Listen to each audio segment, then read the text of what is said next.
Secretary Hobbs, thanks so much for your time today and for sitting down with us. Well, thank you very much. We are in Snohomish at Collector's Choice. Is there a reason you picked this location? Well, Collector's Choice has been an iconic place for people who live in the city of Snohomish. They come here for breakfast, great breakfast here. I encourage you to eat here. Okay. Secretary, you've been in this position now since you were appointed by Governor Jay Inslee when Kim Wyman left office. And how's it going so far, and why do you want to stay in office? Well, it's been great, not without challenges, because this office has evolved, not just here, but across the United States. We have really had to deal with national threats at a much higher level, so we had to push back on 3 misinformation campaigns and a cyber threat from Russia. So it's been really serious. But we've been very successful. We've ran two special elections and a statewide primary, so far so good. The seat has historically been held by a Republican. Are you worried about that at all as we head into election season? I'm not. The great thing about this office is it has been ran by individuals who can work across the aisle in a bipartisan manner. Both the last 3 secretaries of state were partisan, they were Republican, they're respected. And I'm in the same position. I've been endorsed by Republican legislators and by the Association of Washington Business and by labor. So you can see I have a bipartisan support in this office.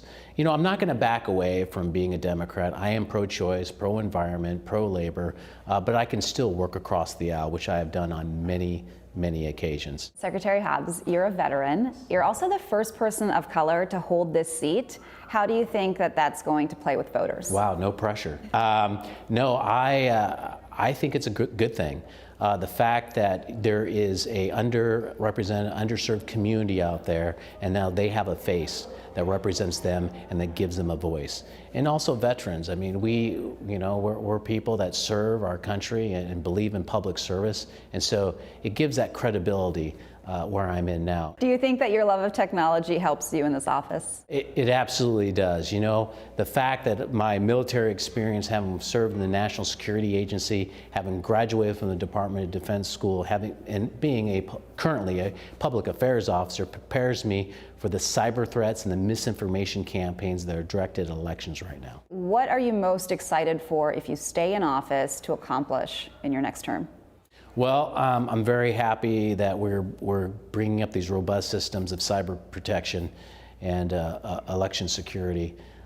In fact, we're going to look at a possibility of doing a major exercise in 2023 to get ready for the 2024 elections. But I got to tell you, it's not elections that really excite me. It's the fact that I have libraries and corporations and nonprofits and legacy and the Secretary of State's office. So being able to reach out to the libraries in our state institutions. We have libraries in our prisons, in our state hospitals. We are now going in juvenile facilities. Is there something that's surprising about you that voters may not know?